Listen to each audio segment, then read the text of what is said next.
Ever stop to think about those incredible people who are still vibrant and active in their 90s, while, others might face significant health challenges much earlier, even with seemingly similar lives? What's the real difference there?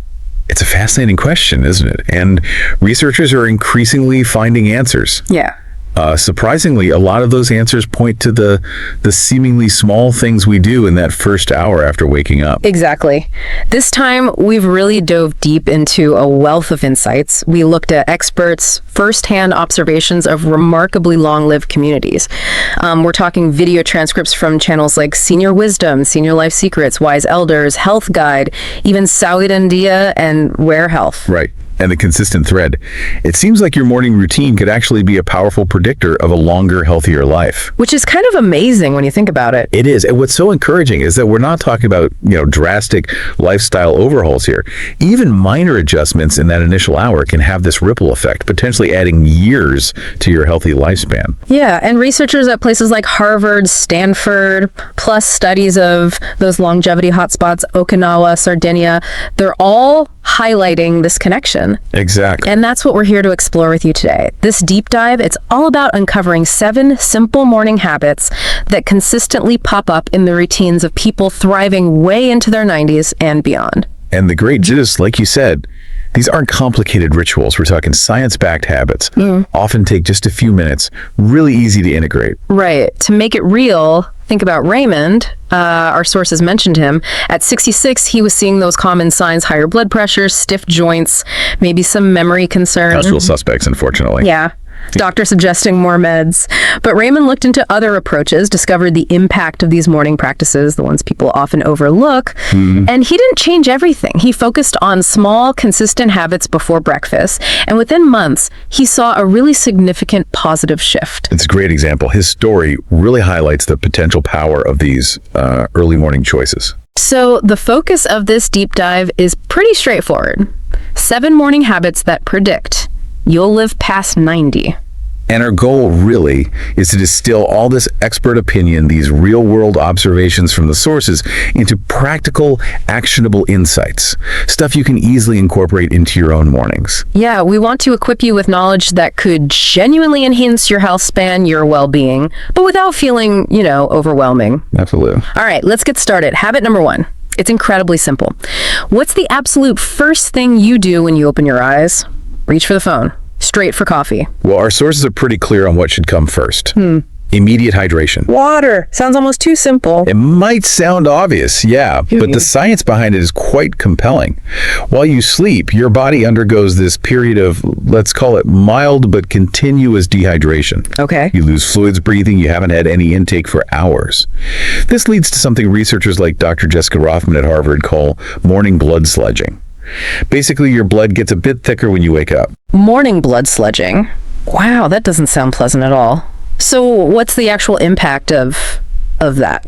Well, that thicker blood makes your heart work harder to pump. It reduces efficient blood flow to vital organs. Think brain, kidneys. Right. It's like trying to pump honey instead of water, Puts a strain on the system.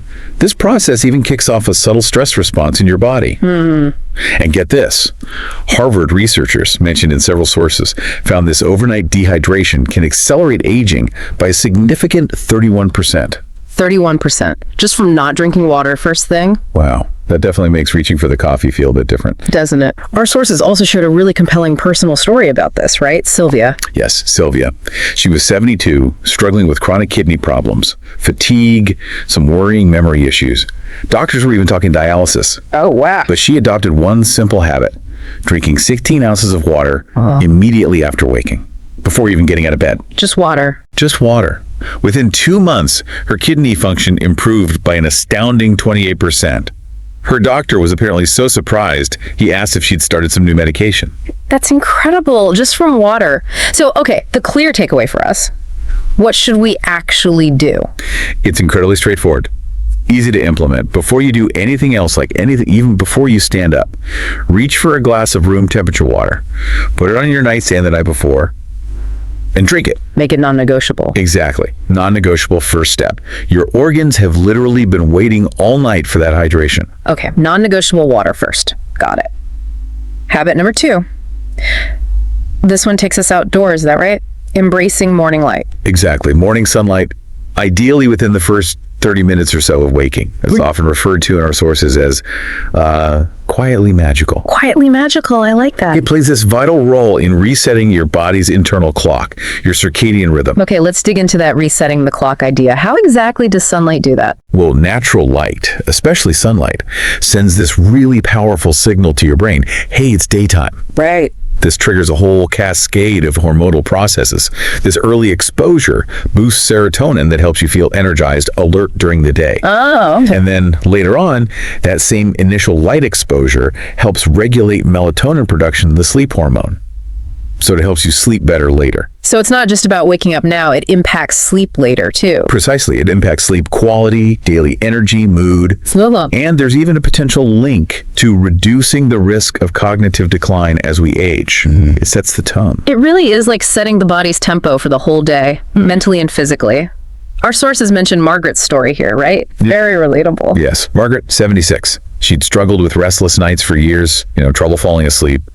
Her grandson, studying medicine, suggested trying morning sunlight. Just sunlight. Yep. So she made a point of sitting on her porch just 10 minutes every morning before breakfast. No phone, no chores, just the light. Within about 2 weeks, she noticed a significant improvement. Better sleep, better mood, more consistent energy. She called it her daily reset button. Wow, 10 minutes. That sounds so simple, but so effective.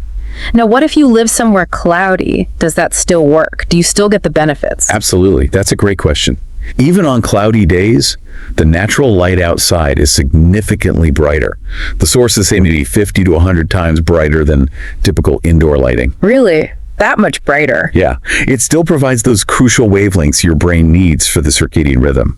Now, sitting by an open window helps a bit, but stepping outside is definitely better if you can. And if you absolutely can't, like deep winter or bad weather? Well, medical-grade light therapy lamps can be a supplementary option then, but natural light, whenever possible, is superior. Got it. So the actionable step is open the door, step outside for maybe 10 minutes, no distractions, or second best, sit by an open window. Exactly. Just give your body that clear good morning signal. It really helps set a positive rhythm for the day. Okay, great. Moving on to habit number 3. Let's talk about, that feeling of waking up stiff, maybe a bit achy. Oh, tell me about it. Some mornings you feel like you need oiling just to get out of bed. Right. Is that just inevitable? Just part of getting older? Our sources suggest maybe not entirely. While age plays a role, sure, that morning stiffness might also be your body basically asking for movement. Asking for movement? How so? Engaging in gentle movement early in the day activates this crucial cellular maintenance process. It's called autophagy. Autophagy. Okay, sounds important, maybe a bit technical. Break that down for us. Think of it like your body's internal spring cleaning. On a cellular level, it's how your cells clear out damaged components. Okay. And doing that significantly reduces inflammation, especially in your joints. Plus, gentle movement improves circulation, helps balance blood sugar, and gently wakes up your muscles to support your skeleton better. That makes a lot of sense, the spring cleaning idea. Our sources shared Harold's story. He was facing knee surgery, wasn't he? Yes, Harold, 68, told he likely needed a knee replacement. Significant pain. As a kind of last resort, a physical therapist suggested just 5 minutes of gentle movement every morning before breakfast. Before eating, okay. Yeah. He started doing simple things. Ankle circles, really light knee bends, easy stretching.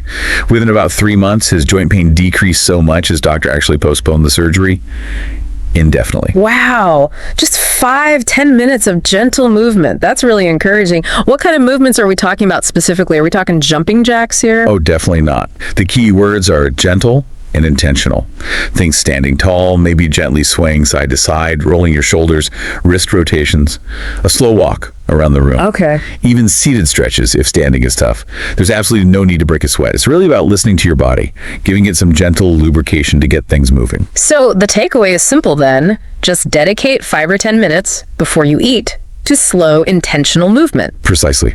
Your joints will thank you. Now, and definitely later. Okay. Good advice. Now, let's shift gears a bit.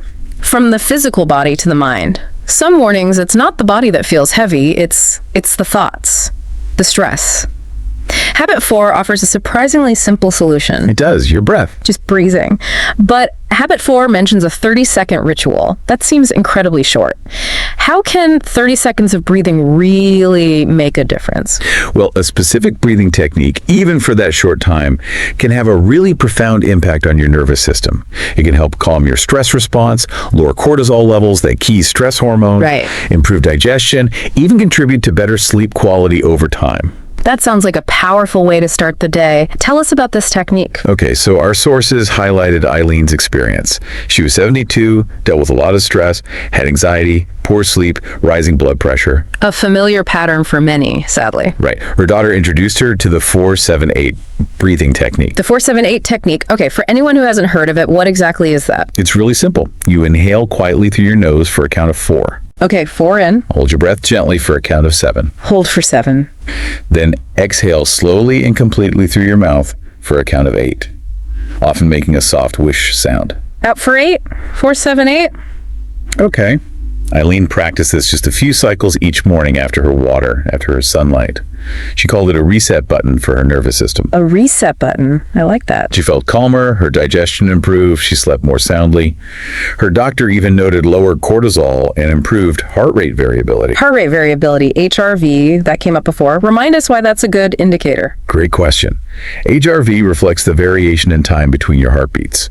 Higher HRV is generally good. It means your nervous system is adaptable, resilient, better balance between fight or flight and rest and digest, good for overall health. That's helpful. So how does this simple 4-7-8 breathing do that? What's the mechanism? The 4-7-8 rhythm gently stimulates your vagus nerve. That's a huge part of your parasympathetic nervous system, the rest and repair system. Ah, the vagus nerve. Heard of that. Right. By consciously using that slow, deep breath, you're basically telling your brain, hey, you're safe, calm down. It shifts your body away from stress towards healing and restoration. All in about 30 seconds. So the actionable takeaway is find a quiet moment, maybe after the water and sunlight, close your eyes, practice 4-7-8 breathing for just 3 or 4 cycles, about 30 seconds. Exactly. It's such a small investment for potentially significant benefits, mental and physical, all day long. Fantastic. Okay, habit number 5. Let's talk fuel. Let's talk breakfast. A protein and fiber-rich breakfast. Yes, breakfast. That comforting slice of white toast, maybe that sugary cereal. It might not be the best start if longevity is the goal, right? Yeah, our sources suggest those might actually be doing more harm than good in the long run. That's a key insight. While they give you that quick energy hit, a breakfast high in refined carbs can actually increase inflammation, lead to energy crashes later. A mid-morning slump. Exactly. Yeah. And over time, it could hinder cellular repairs, largely because of those rapid spikes and then crashes in blood sugar and insulin. That makes sense. We heard about George, didn't we? His breakfast transformation. Yes, George, 68. Pre-diabetic, fluctuating blood sugar, always feeling sluggish. His typical start. Toast, jam, coffee, quick, familiar. But high carb, low nutrient. Pretty much. His nutritionist suggested a big change. Emphasized protein and fiber. Yeah. So George swapped the toast for scrambled eggs, added oatmeal with chia seeds and blueberries, and crucially, had his coffee after eating. After, not before or during. Interesting. Within just a few weeks, his blood sugar stabilized, energy was much more consistent. Even some aches he blamed on age started to ease up. Wow. So protein and fiber. Yeah. Why are they the magic combo for breakfast? What are the key benefits? Okay, so protein is crucial for stabilizing blood sugar. Plus, it's essential for repairing and building muscle and cells. Right, repair mode. And fiber. Fiber slows down digestion. That also helps regulate blood sugar. It reduces inflammation in the gut, and it feeds your good gut bacteria. Your microbiome loves it. So that combo gives you sustained energy release. It actively supports your body's healing right from the start. Totally different from the sugar rush and crash. So the action step here is to really rethink that first meal. Focus on protein eggs, Greek yogurt, maybe plant-based options like tofu scramble, and fiber oats, berries, seeds, veggies even. Exactly. Our sources also suggest maybe adding healthy fats like avocado or nuts, and definitely minimizing or avoiding those refined carbs, especially before, say, 10 a.m. Makes sense. Every bite is either building you up or potentially breaking you down a little. That's a good way to put it. Okay, let's move to a factor that's often underestimated when we talk longevity. Social connection, habit number 6. Social connection in the morning. That's interesting. I usually think diet, exercise are the main pillars. They're crucial, no doubt. But our sources really emphasize that meaningful social connections are just as vital, especially as we age. Research now shows loneliness, social isolation. The health impact can be comparable to smoking like 15 cigarettes a day. Wow, that's a startling comparison. Really puts it in perspective. Yeah. So how does morning connections specifically tie into living longer? Well, research, including that landmark 80-year Harvard study mentioned in our source. Oh yeah, the Grant study. That's the one. It suggests engaging in meaningful social contact relatively early in the day. Ideally before 10 a.m. is linked to increased longevity. Before 10 a.m., why then? These early interactions seem to trigger positive brain chemicals like oxytocin and serotonin.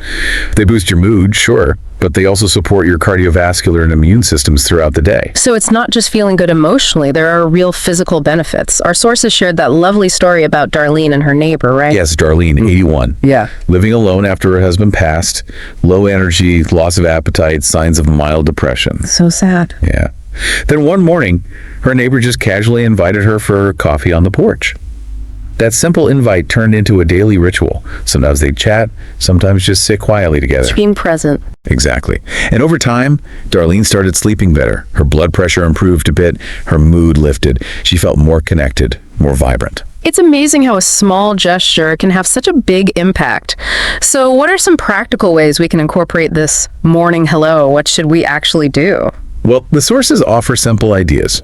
A quick 3-minute call to a friend or family member first thing. Okay. If you live with others, maybe establish a meaningful morning check-in ritual. Yeah. If you live alone, maybe a regular morning meetup with neighbors or friends, even just once or twice a week to start. Doesn't small interactions count? Absolutely. A friendly exchange with the barista, a chat with the mail carrier, it all contributes to that sense of connection. The key seems to be making it conscious, intentional, part of the routine. Precisely. Letting someone know you're here, feeling seen and heard. It's surprisingly powerful medicine. Okay, finally, habit number 7. Nurturing our inner state. A simple 2-minute gratitude practice. Gratitude. We hear a lot about its benefits for mental well-being. How does it specifically connect to physical longevity? Practicing gratitude in the morning, especially focusing on your physical body, seems to activate brain regions linked to emotional balance. It lowers stress hormones like cortisol, and it even supports immune and heart function. And the timing matters. Doing it in the morning. The timing seems key, yeah. Yeah. Within that first hour after waking appears particularly beneficial. Your nervous system might be more receptive to positive emotional cues then. Interesting. Our sources mention Patricia's experience focusing gratitude on her own body. Yes, Patricia, 74, dealing with stubborn high blood pressure, anxiety. Treatments weren't fully working. She learned about gratitude and started a simple morning ritual. What'd you do? She'd sit quietly, hand over her heart, and she'd mentally name 3 specific parts of her body she felt grateful for that day and why. Like, I'm grateful for my eyes that let me read, or grateful for my hands that let me garden. Focusing it physically. Exactly. Over a few weeks, her doctor saw remarkable changes. Lower cortisol, and her HRV, that heart rate variability we talked about, showed significant improvement. Wow. Connecting gratitude directly to heart health indicators. So it's not just general thankfulness, it's more focused. What's the actionable step here? Find that quiet moment, maybe after the breathing. Sit comfortably, hand on your heart. Take a minute or 2. Specifically name 3 different parts of your body you feel grateful for right then. And maybe just whisper why you appreciate them. Just 2 minutes to connect with gratitude for your own body. It's a really beautiful, powerful way to begin the day. Healing really can begin with how you speak to yourself. So there you have it, 7 simple yet potentially transformative morning habits, drawn from the wisdom of long livers, backed by science. It's truly amazing how these small, consistent actions can stack up. They really are more than just health tips, aren't they? They're like acts of self-respect, a promise to your future self. Incorporating them sets the stage for waking up with more energy, maintaining clarity, living with purpose well into your later years. And like our sources emphasize, longevity isn't just about the number, it's about the quality of life throughout that journey. Feeling vibrant, engaged, connected, whatever your age. Right. Think of that first hour as like fertile ground. You're planting these small seeds of healthy habits each morning. You're actively cultivating a future where you can really thrive. Ultimately, the power is right there. We get to choose how we greet the day. And those small choices, done consistently, can genuinely change everything over time. So as you look towards your next sunrise, maybe take a moment. Consider which of these simple habits resonates most with you right now. Which one, maybe two, will you choose to embrace? To consciously cultivate that longer, healthier, more vibrant life. Your journey really does start with that first hour.